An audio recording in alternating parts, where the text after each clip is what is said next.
عليكم البنات. اليوم جيتكم بوصفه اخرى ان شاء الله باذن الله. نديروا عجينه الصابلي اللي ان شاء الله غادي تعتمدوها دائما، ما غاديش تعذبكم، ما عمرها تمحنكم، ما عمرها تلقاو معها المشاكل باذن الله ان شاء الله. على بركه الله غادي نبداو. عندنا بالنسبه لهذا خدينا واحد الرابعه ديال عندنا واحد 250 غرام ديال زبده مانغارين، زبده النباتيه. عندنا واحد 2 بيضات. عندنا واحد 100 غرام ديال سنيده سكر حبيبات، يعني كل حبوبه ديالو رقيقه، كل ما كانت رقيقه كل ما مزيانه باش ما تعذبناش. عندنا واحد 100 غرام ديال السكر الثقيل، وعندنا واحد المعلقه صغيره ممسوحه ديال الخميره الحلويات.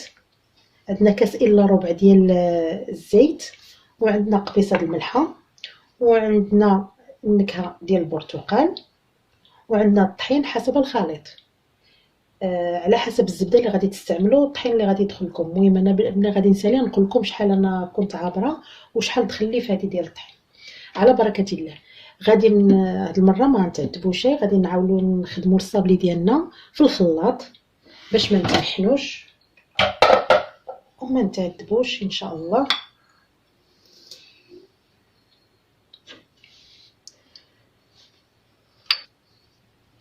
بسم الله على بركه الله. غادي نديروا البيض، وغادي نديروا رشيشه د الملحه،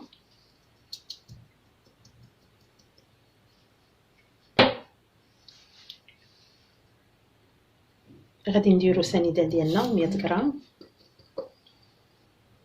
وغادي نديروا 100 غرام ديال سكر بودره يعني سكر ثقيل. كنخلطوهم بجوج لان السكر سنيده حبيبات كيعطينا واحد القرمشه في الصابلي ديالنا، على عكس السكر الثقيل كيجيب لنا الصابلي ديالنا رطب.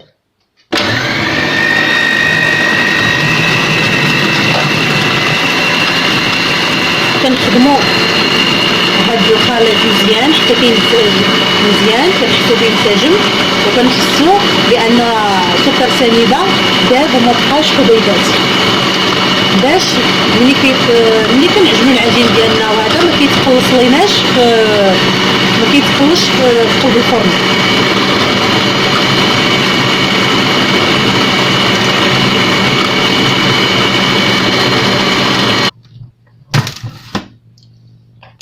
ها هما كنوريكم الخليط ديالنا شو كينسجم. هنا كتحاولوا تقيسوه بيديكم، كتلقاو ديك سنيده انها دابت.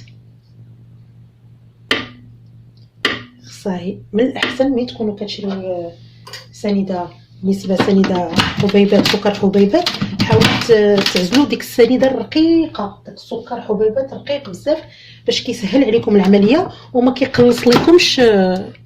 كاين الناس اللي كيخدموا الصابلي ملي كيخدموا تيديروه في الفران دغيا كيتجمع، ما كيبقاش شاد نفس الحجم ديالو. دابا غادي نخدموا وغادي نبداو نديروا بشويه بشويه الزبده ديالنا، ومن الاحسن الزبده وبالنسبه للبيض يكونوا بحراره ديال المطبخ. حاولوا لو كنتو ديروا الحلوه في العشيه بحال دابا تجبدوه الصباح باش يلاه يسهل معكم. غادي نبدا ندير بشويه بشويه حتى ينسجم ليا الخليط كامل.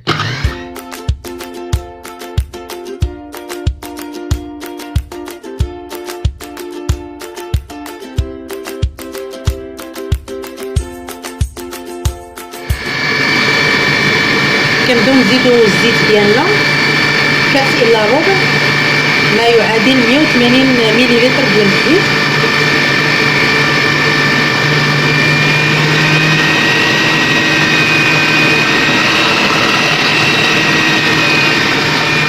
بالنسبه علاش كنمزجو الزيت مع الزبده، لان الزبده راه كتعرفوها كتجيب لنا الصابلي ديالنا شويه هشيش، ولكن الزيت كنديرو معاه باش شويه كيجي ديك القرمشه، ما كيجيش فتي بزاف رطب، يعني كيجي شويه مقرمش.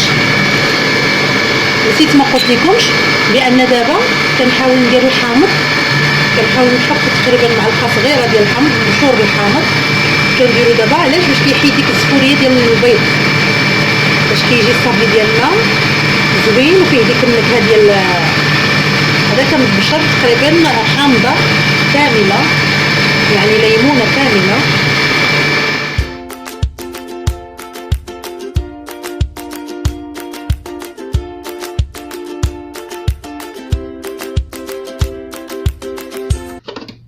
ها هي كنظن ها هو وجد لينا.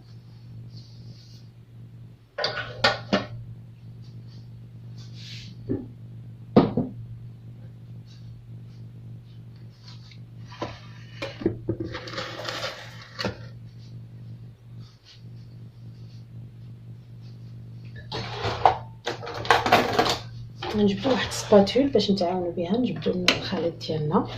ها هما كيفاش كتشوفوه كيجي رطب. ها واش كيجي بحال اون كريمه كيجي متجانس مزيان.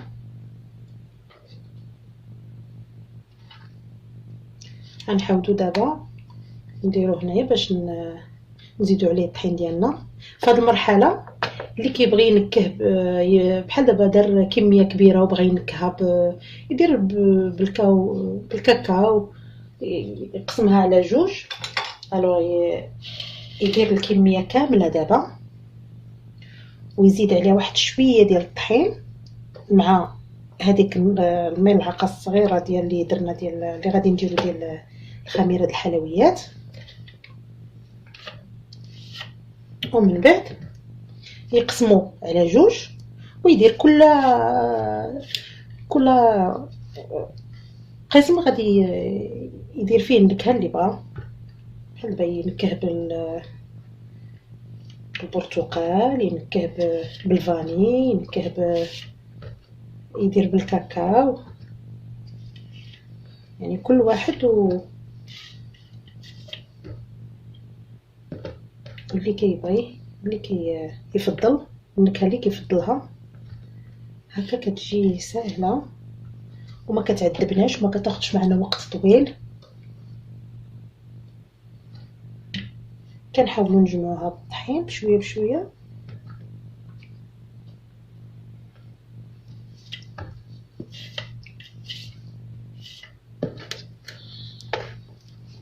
ها هو كله طحناه كله هنايا. في هاد اللحظه كندير واحد شويه ديال الطحين،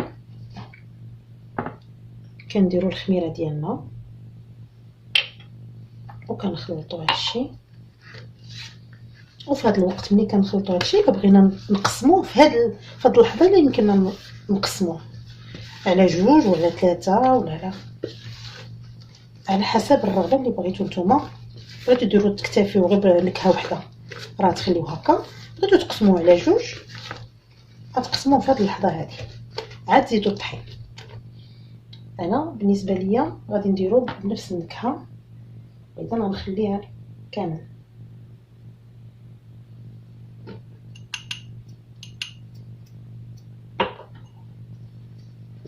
في الاول ماشي مشكل نخلطوه بالسباتول لان تيكون باقي مطلوق، باقي جاري شويه معنا. ولكن ملي كنبداو نشوفوا شويه بدا كيتجمع خصنا نخدموا يدينا، لان خصنا نخدموه غير بطرف الاصابع لان باش ما يعذبناش.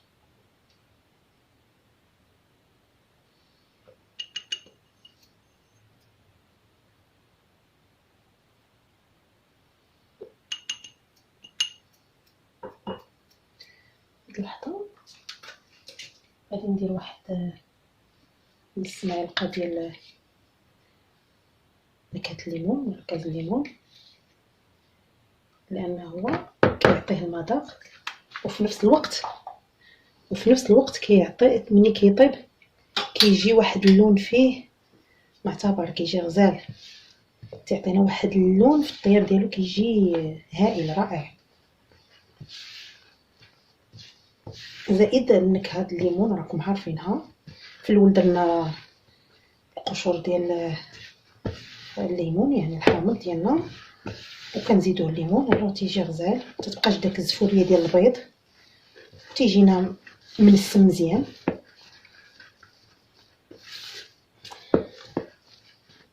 نزيدو شويه.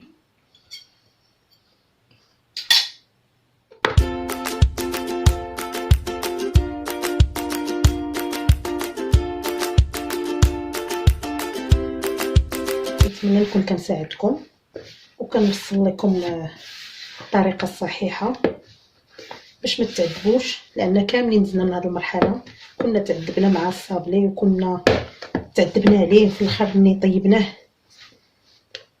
في الطياب ما بقاش في نفس الحجم، تيتقلص. المهم كان تمحلنا بزاف مع الصابلي، ولكن الحمد لله كاين الاخوات كيجتهدوا في هذا الشيء وتيقلبوا على طرق باش يساعدونا ويفرحونا.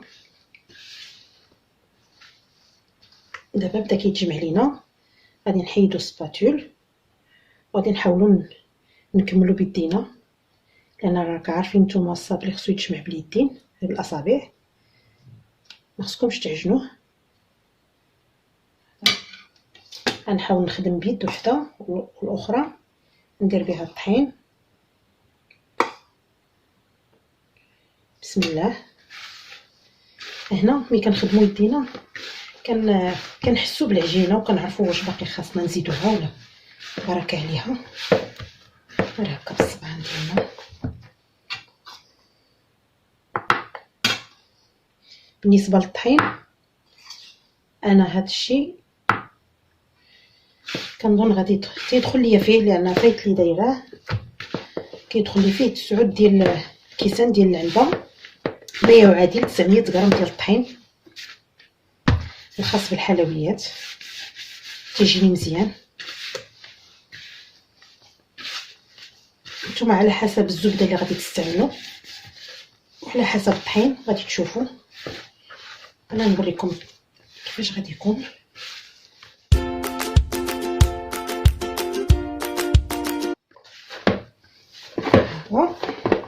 بدا كيجمع علينا داك الطحين. حاولنا دخلنا فيه كامل داك الطحين كامل، داك الدقيق كامل دخل فيه. غادي نحاولوا دابا نمسحوا المكان اللي غادي نلبيه فيه. شتي ما كيبقاش لاصق كاع في اليدين. كنحاولوا غير نلبيوها بحال هكا الطريقه ديالو.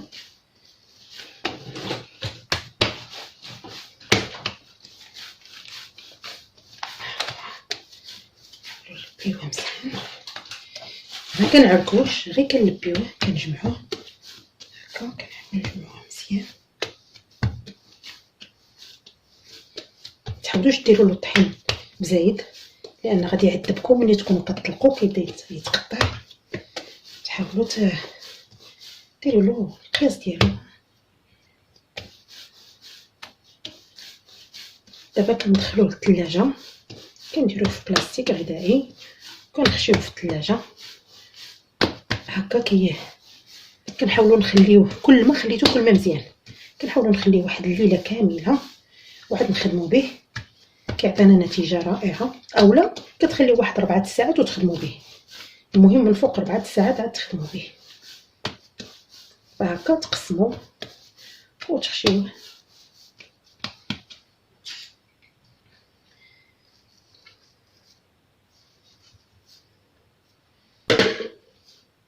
شتي كيجي مجموع، كيجي منبه وكيجي مزيان.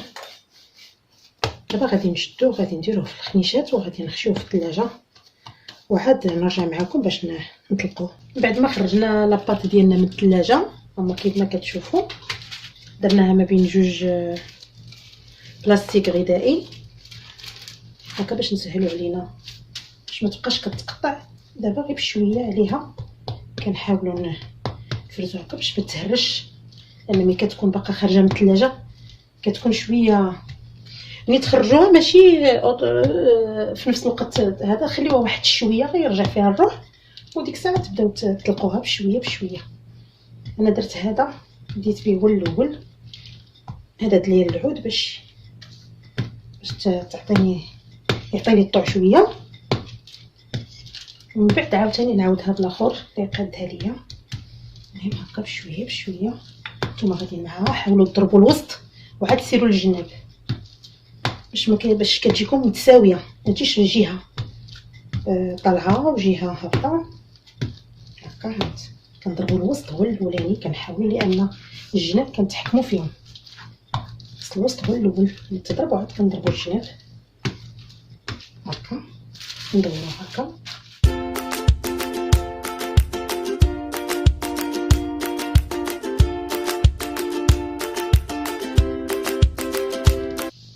اذا كانت بارده مزيان وطبعتوها يمكن لكم ديك الساعه تدخلوها طيب. الا شفتوها بدات كتسخن حاولوا تخشيو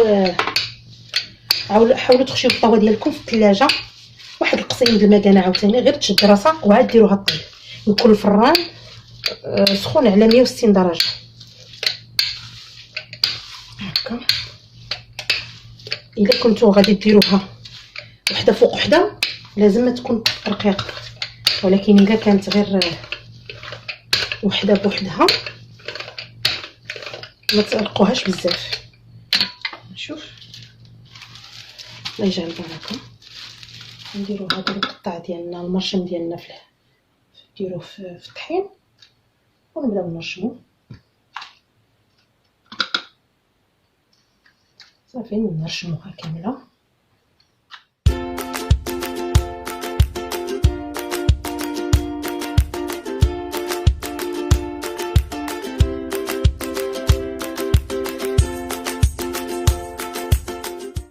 هذه البلاصه كما شفتوا هي بقات عندي واحد شويه الزبده باينه، بالاحسن ما طبعوهاش لان هذيك البلاصه الزبده اللي دخلت للفران كتبقى تخلي بحال شي فراغات. بالاحسن ما ديروهاش، علاش حتى دابا ملي نبغيو نجمعوها مره اخرى وراه غادي تندمج وما تبقاش تبان لينا.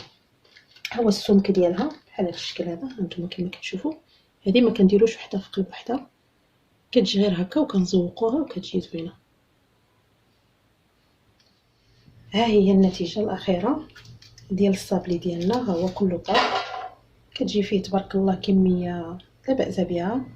250 غرام ديال الزبده عطاتني هادو تقريبا خرجوا ليا واحد 46 حبه بالجوج، يعني 46 هكا تقوى والاخرى عاوتاني كذلك هادو تما 46 بالجوج، وهادو فيهم 40 يعني زعما تبارك الله كميه لا باس بها. كنتمنى هانتوما شوفوا حتى اللون شي كله داك الليمون اللي قلت لكم داك لاغوم تيعطيه واحد شنقول واحد المنظر زوين، واحد التحميره كتجي متساويه وكيجي زوين هكايا. كنتمنى تجربوه. انا عندي ديما كندير بهذا زعما ما عمرو ما حشمني. كنتمنى تجربوه وتردوا عليا ان شاء الله في التعليق. وشكرا.